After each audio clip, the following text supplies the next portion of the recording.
In this episode today, I speak with Anna Hawken from Parenting for Faith, all about the state of parenting today. We dive into things like technology and how parenting has changed over the years. We also talk about how you, as a minister, can better disciple your parents in your congregation in the area of parenting. And we also dive into what it's like being a parent and a minister at the same time and how we can do that better. And make sure you stick around to the end of the show because we talk about Anna's favorite dessert. You're not going to want to miss it. So before we start, I want to tell you about CPD, Continuous Professional Development. If you are an AOG GB minister, then you can sign up for this for free. It is a free tool that will help you log and track all of your professional development activities. So the books that you've been reading, the courses that you've been going on, the podcasts like this one, you can log this as development for yourself, and it helps you to know what you're learning, how you're growing. It gives you a record of all those things. It gives you points so that you'll know how well you're growing, and you also get to do it in community. You have peer reviewers that help you along the way. So make sure you sign up for that. You can just go to portal.aoggb.com and you can sign up today if you are an AOGGB minister. All right, on with the show.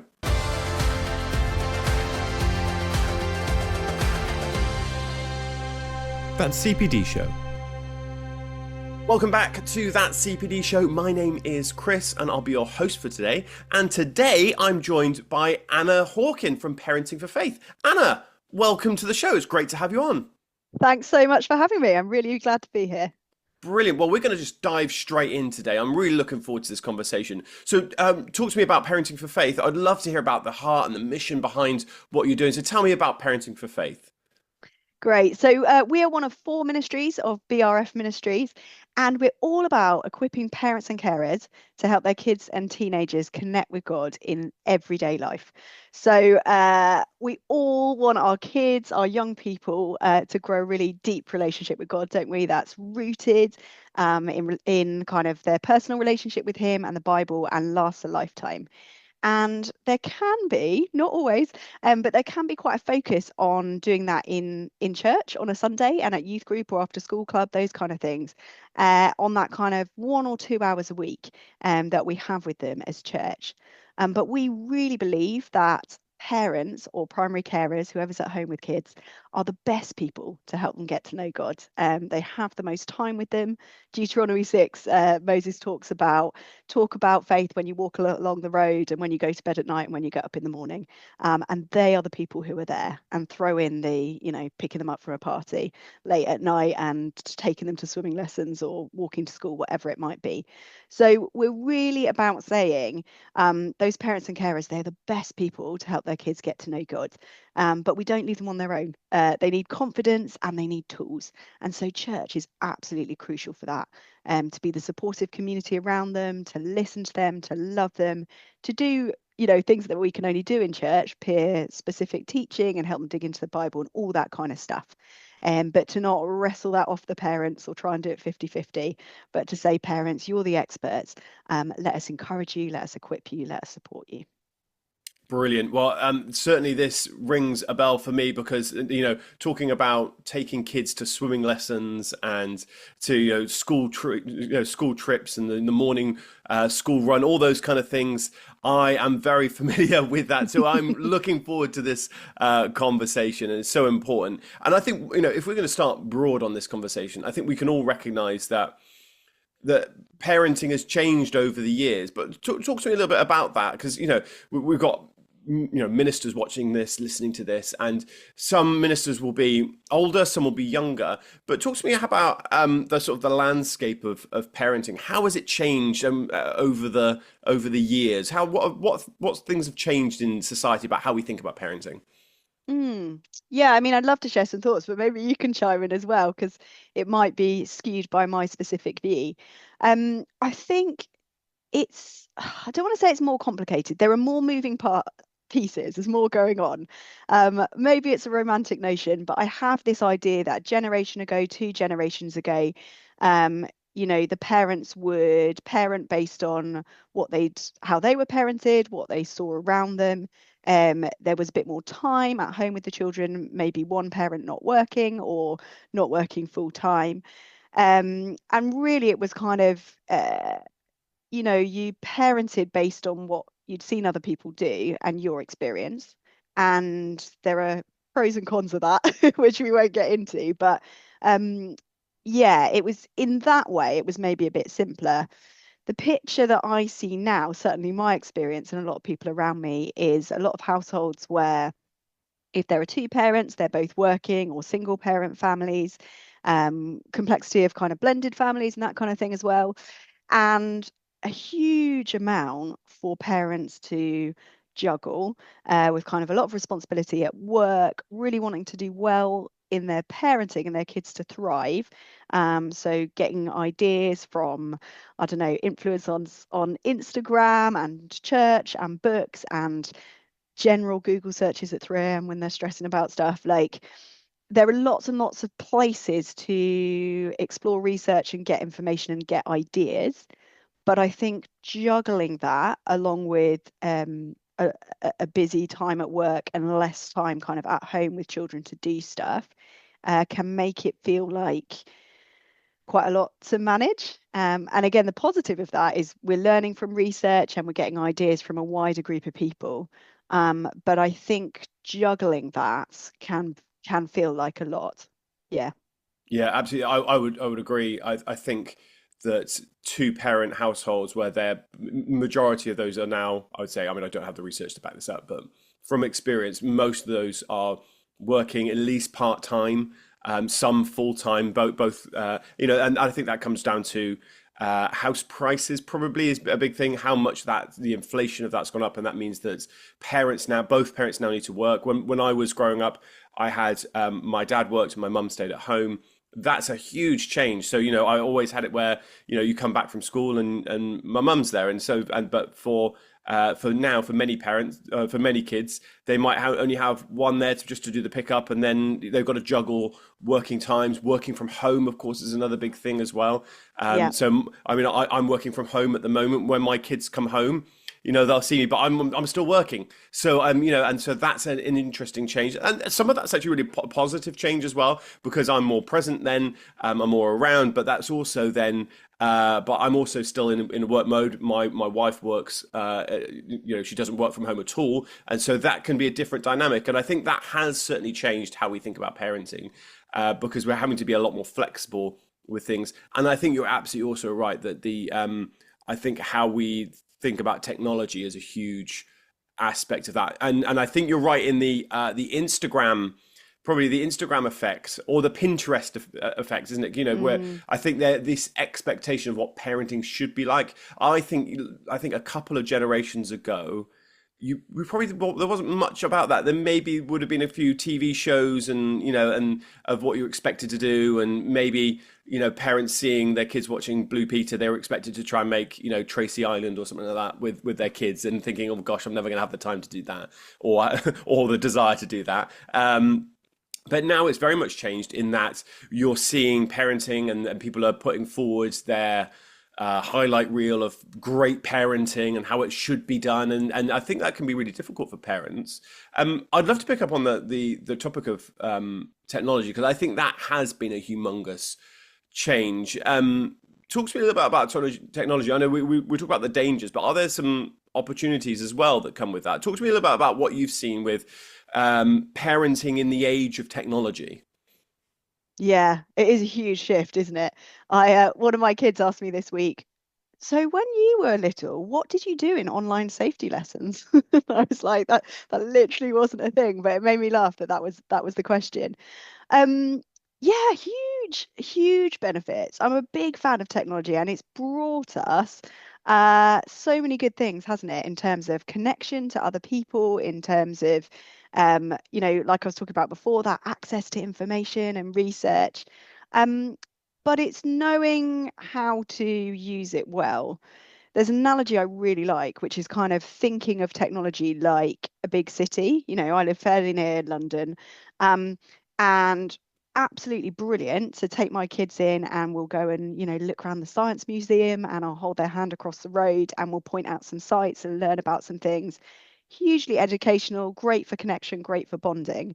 What I'm not going to do is take a 5-year-old, drop them there at 3 a.m., leave them on their own and say, have a wander around and see what you can see, because there's good stuff and there's bad stuff. And our job as parents and carers is to keep them safe, to frame stuff for them, to give them safe spaces to explore, but also to protect them from harm and danger. And I think technology, and in particular, the internet and social media, is a bit like that. There are so many good things, so many even my kids do like a times tables app and a spelling thing, and I love that. They're really excited to do it, and it's a great way they can learn. And but there's obviously kind of an unhealthy side of that. There's all sorts of dangers on the internet. We've got to be aware of that. I think the other side of it is the effect on us as parents. So most of us are addicted to our phones, let's just call it. That's not our fault. They're designed to be addictive. We've got all that stuff at our fingertips, and it's just managing that so that we can use it for all the good things, and in proportion to how much we want to, so that we are capturing that lovely memory because we happen to have a great camera just in our pocket, and we are texting that friend to pray for us, or and help us with the parenting struggle.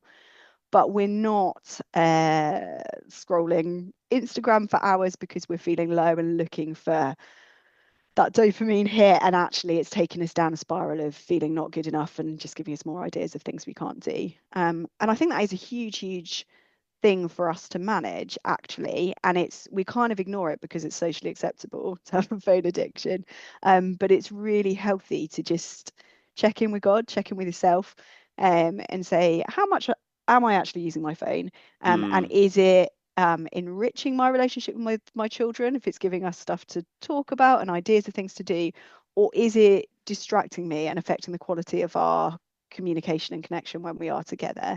And there's no shame, but just assessing that and thinking, are there any little tweaks I want to make just to readjust that?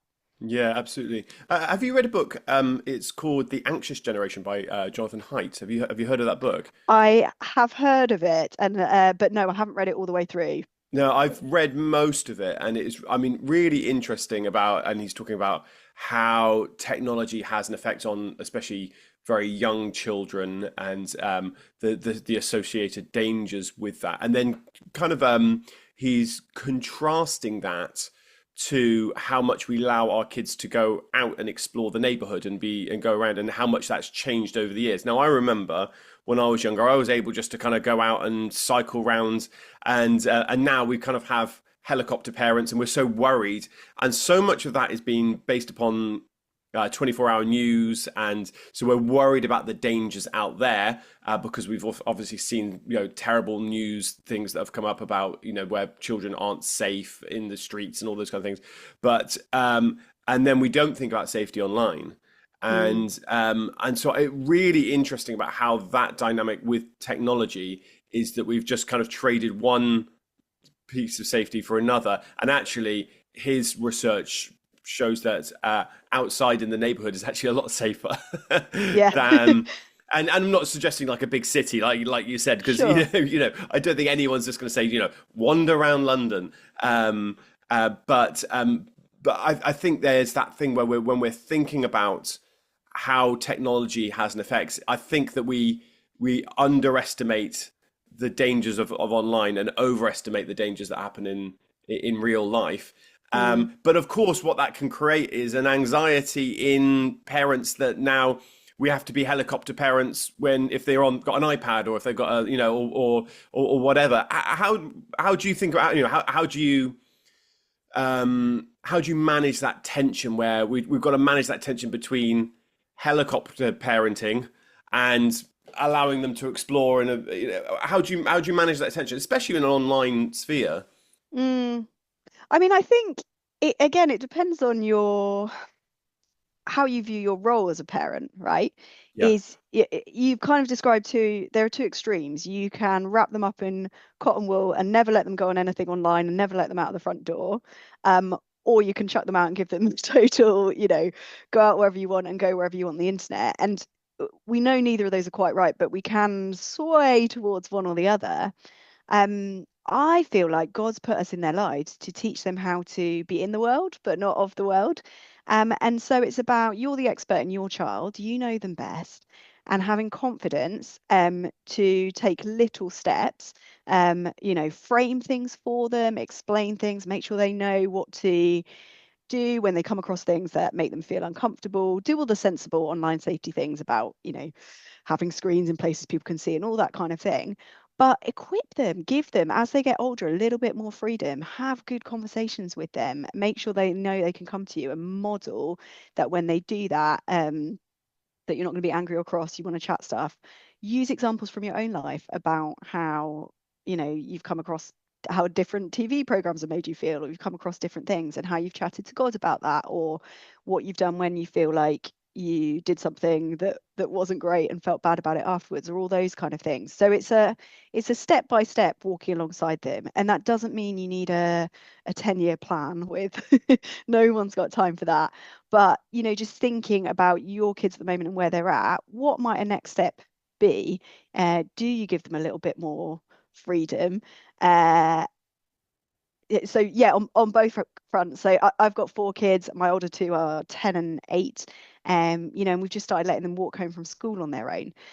But that came through a lot of sort of practicing what it looks like, what we do in different situations, what do you do? But also the same, one of them is really into Minecraft. That's what he wants to do. And he wanted to play with other people. And I said, actually, I'm not really comfortable with you doing it with school friends and stuff yet. But let's do it with your cousins. I know their parents and what you're chatting about, and I can hear.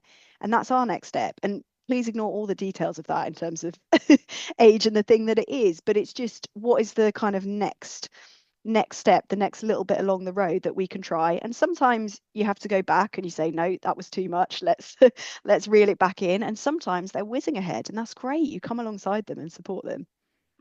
Absolutely. It makes me think about so my daughter is she's 10, nearly 11, and all her friends are in a WhatsApp group in school. We've not allowed her in the WhatsApp group, and for very good reason, because the stories that the parents tell of that WhatsApp group, so there are certain ways where we have to be very protective, but also we want them to be able to take steps into world rather than be kind of, like you said, be wrapped in cotton wool, because I think that's not going to be helpful either. So it's and who's going to be the expert on this? Well, your parents are going to be the expert. So that links really well with, actually, what's our role? This podcast is for ministers, so we need to think about how we are helping parents really well as ministers. So talk to me a little bit about that from a minister's angle. How can we better disciple our parents in the congregation? Yeah, I mean, there's 2 different angles here, so we'll get onto the other one in a minute, which is, I know that many of you are wearing 2 hats. You're wearing a I'm a parent or a grandparent or whatever it might be hat. But yeah, as church leaders, I think it is recognizing that the church's role is to support and equip. I think in our zeal and enthusiasm and good intention to help children and teenagers to meet and know God, we can accidentally disempower parents and carers, and they can come to us for the answers or think the churchy God stuff is just happening on a Sunday morning or a youth group or whatever. I think if we can really use language that changes that narrative and demonstrates that and says, you are in the best position, and we're not hanging you out to dry. And we're here to give you confidence and encourage you and equip you. I mean, that can be in really small ways. It can be in the language from the front of one of the skills we teach leaders is called framing without shaming. And it's just a little hint drop of equipping parents and carers sat next to their kid in church of, I don't know, whatever it might be. We're going to have some time praying now. You might want to have your kid come close to you, and feel free to shut your eyes if you want to, or keep one open. Like, do whatever works for you and your family. But this is a time where we're telling God what's on our hearts, or we're waiting and listening to him, just so that they feel confident, they know what to do, they don't feel shamed, they don't feel pushed into only one option. but it's putting them back in the driving seat. Um, and just, there can be this notion because of the way Sunday schools come up over the last 100 years, and because of, I know this is a bit of a middle class thing, but they go to school and the teachers teach them, or the swimming teacher teaches them swimming, and whatever it might be. It's just unwinding that view that church is going to do all the stuff and tell them what to do, and giving parents confidence in their God-given role. Not more stuff to do, not homework. Often when I first talk to church leaders about this, they go, yeah, we do a take-home sheet, like we do an email with an activity to do in the week. And I'm like, oh, I know where that's coming from. And I love that you're connecting and engaging. But as a busy parent, I don't need one more thing to do. I need to know that you're for me, you're supporting me, encouraging me, giving me tools for the everyday. And that's actually very much our approach at Parenting for Faith. So we have these 5 key tools that we teach parents and carers and teach churches to teach parents and carers. And it's just something to have in your back pocket for whatever they're going through in day-to-day life. So not a kind of sit down, one size fits all way of doing discipleship, but as you go through life, how can you connect them? So, do that or something else, whatever you want to call it, however you want to do it, but giving those parents and carers confidence and tools, I think is really key. And I think you're right that almost having kids being part of the seeing their parents in church is actually a really important factor, actually, and it's something I hadn't thought about before. And I remember seeing something, I can't remember where it was from, that we all know that kids things are much more sort of caught than taught a lot of the time. Obviously, there's a lot of Yes. teaching that they've got to go through, but especially with parents, they're watching their parents to see what they do. So to see for children to see their parents worshiping, to see their parents praying, to see their parents kneeling even, or whatever that may be in times of worship, that is going to be we're actually in the service providing moments for parents to disciple their kids, even just at church. So never mind the fact of how we teach the Bible and how we do those kind of things as well to happen outside. There is already an opportunity just by allowing the kids to be in a little bit and to see and to witness, so that children witness their parents in times of worship and how they can do that. Things get caught rather than taught, and I think that's certainly the case that as ministers, they've got their own children a lot of the time, and they're trying to think, well, how can I do that really well for my own children? How can they catch it? What we've got as well, and I think that's a super important one. I'd love to talk about ministers that have got children, Yes. and the ministers are parents as well. And I think that it's so easy to get focused on the mission that we can lose the connection with our own children. So how can we be more connected with our children in a ministry context, do you think? Such a good question, Chris. And this is something we feel really passionately about.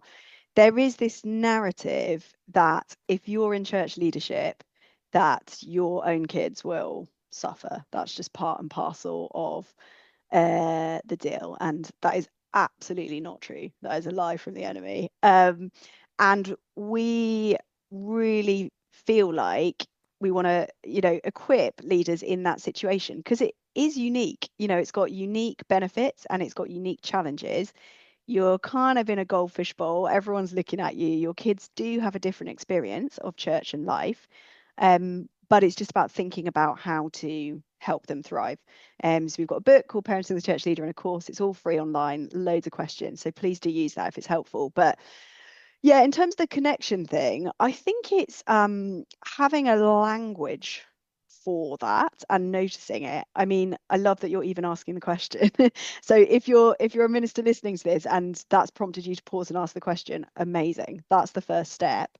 So a bit of a language to talk about it so that you or your kids can communicate. I'm feeling a bit disconnected. It's not necessarily that there's been an argument or it's just that you've been busy and you haven't had time together.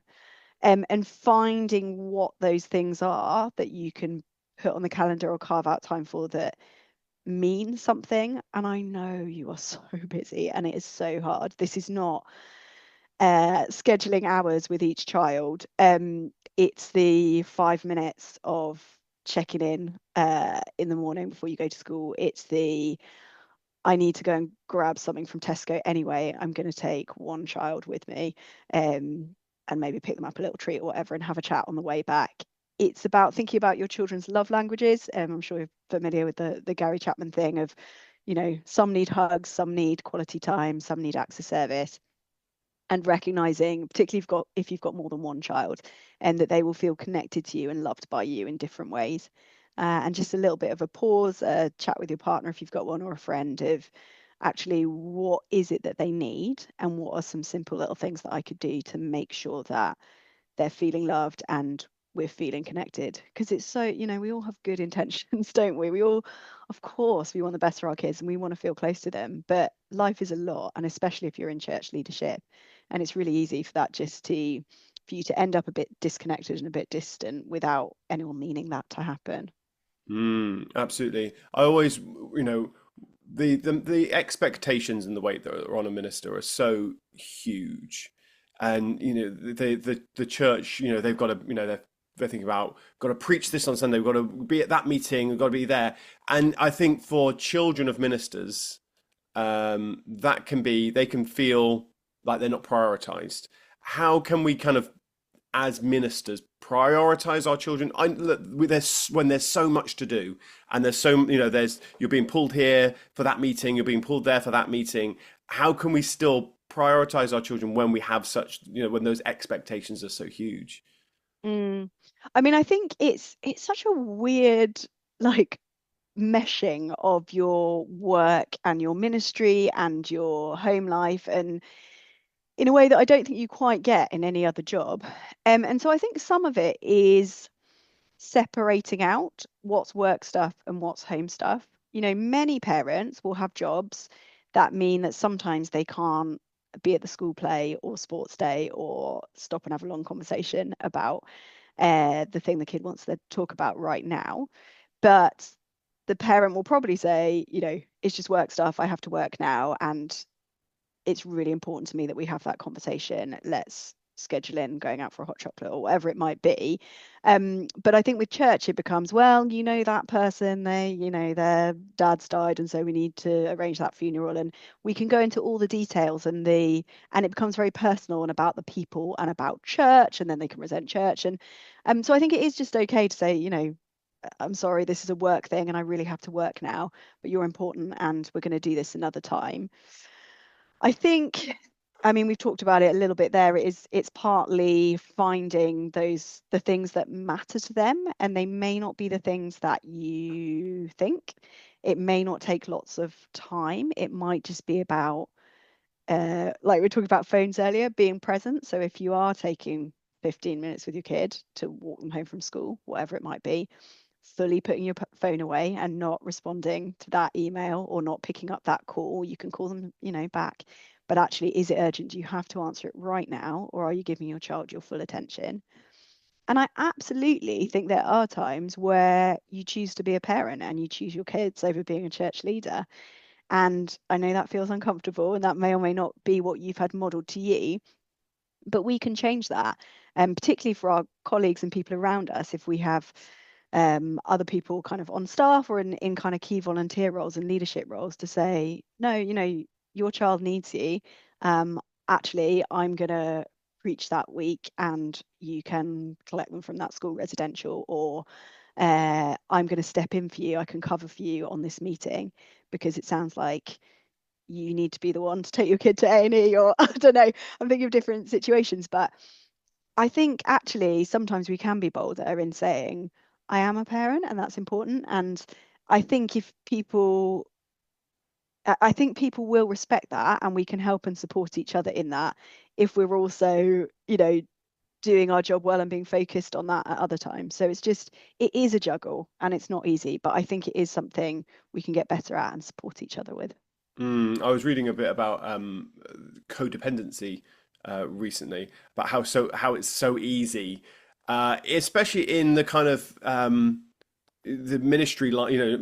Ministry life. It's so easy to, when you're caring for people, doing pastoral care, pastoral work, to to kind of drift into codependency where you feel like you can fix people, and so Mm, suddenly what happens then is that boundaries get blurred, and home life then gets affected. And then I think those kind of times, I think that children are really acute, they acutely aware of those kind of things. Because I remember when I was a kid, my parents weren't in ministry, and I knew that they had to work, or my dad had to work, and he would come home, and sometimes he'd have to work a bit later. He was running a business, and that was just part of it. That was part of life. But I think it's when those things come into when actually when my dad's home.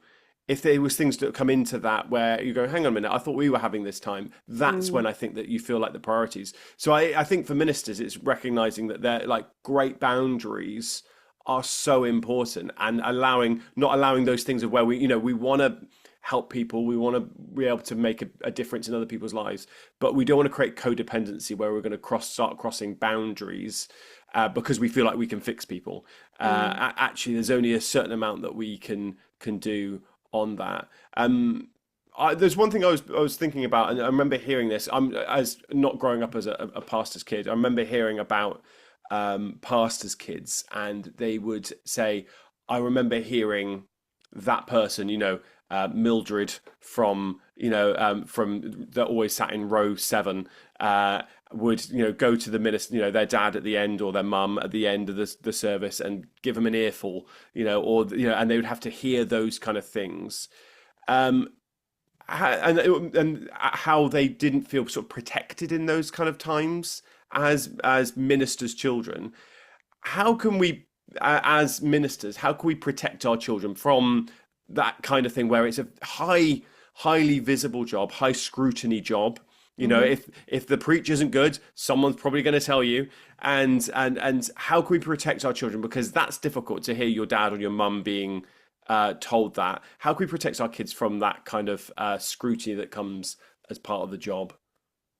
Yeah, and there are also, I mean, it can come in different ways, can't it? It could come in with wanting to know lots about kids, and their kind of personal details, or them feeling like they have to be shiny golden Christian children at all times.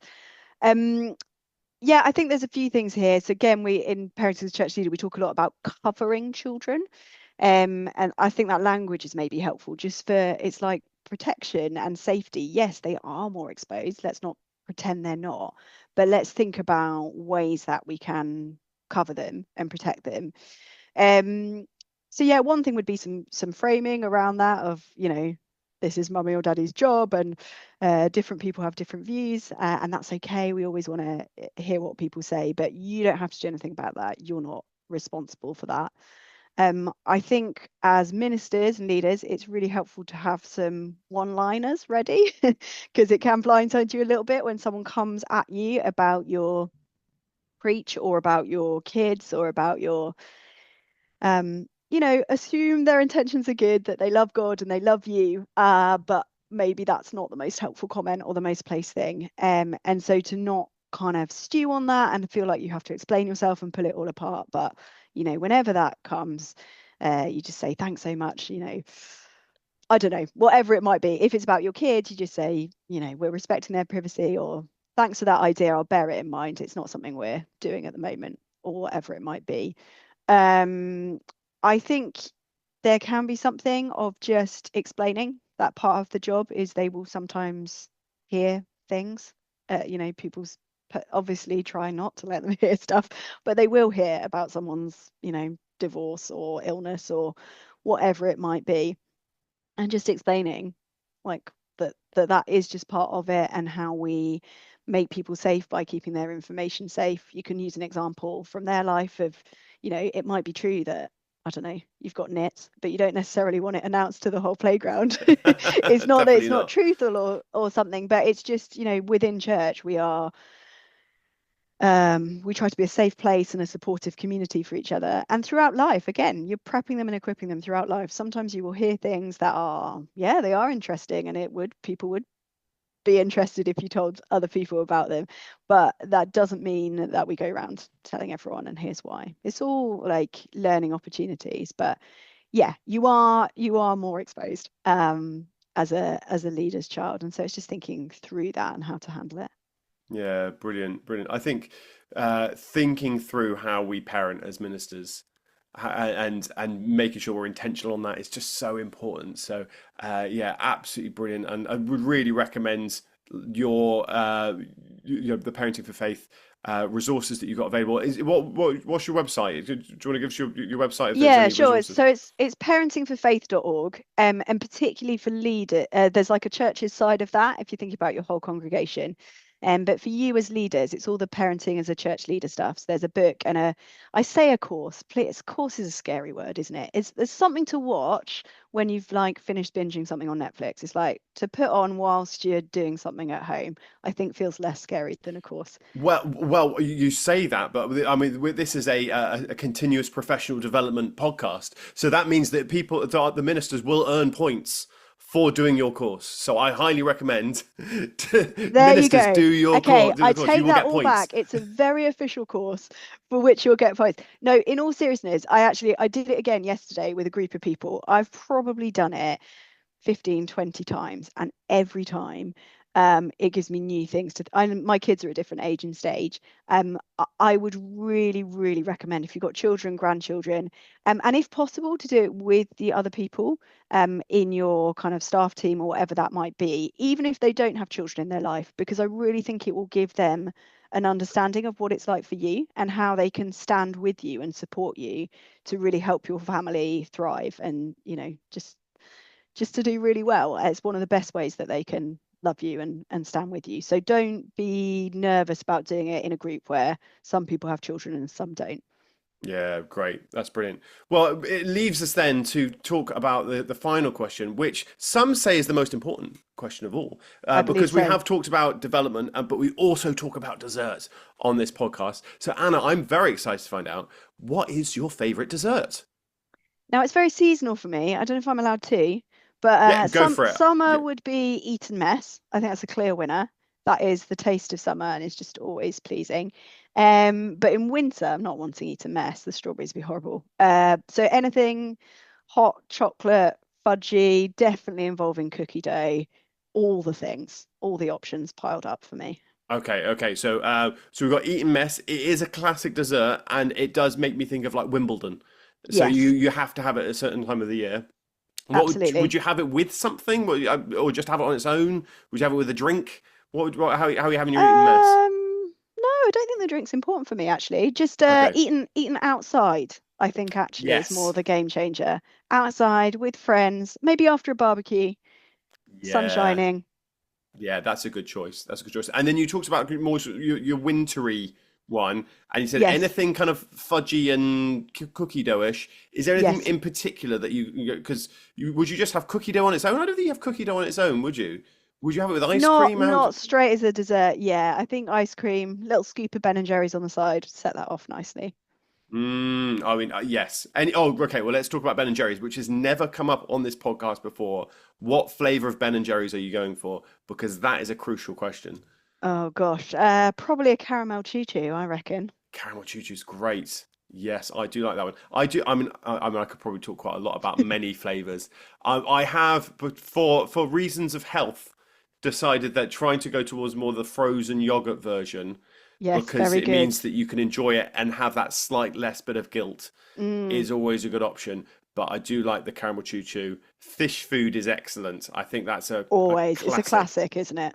And I think they're putting those little bits in because you're always kind of hunting, really, aren't you? You get the spoon in, and you're always hunting Yes. for that little bit, and that always means you think, oh, I'll go for another bit, and that's how they get you. Same situation with the cookie dough. Yeah, it is excellent. It's a very good flavour. So yes, excellent choice. Okay, so we've got Eton Mess, and then we've got kind of cookie dough stuff with Ben and Jerry's. A great choice. It's a really good kind of like Friday evening Ben and Jerry's cookie dough. Yeah, great Yes, choice. please. Brilliant. Well, excellent choice. Anna, thank you so much for joining me today. It has been an absolute delight, and I think really important for ministers when thinking about parenting, thinking about discipling parents in their own church. I think it's going to be really helpful for ministers. So thanks for joining me today. Thanks so much for having me. It's been great. Thank you for listening to this episode of That CPD Show. For more episodes, why not subscribe and give us a review? It really helps us out. See you next time.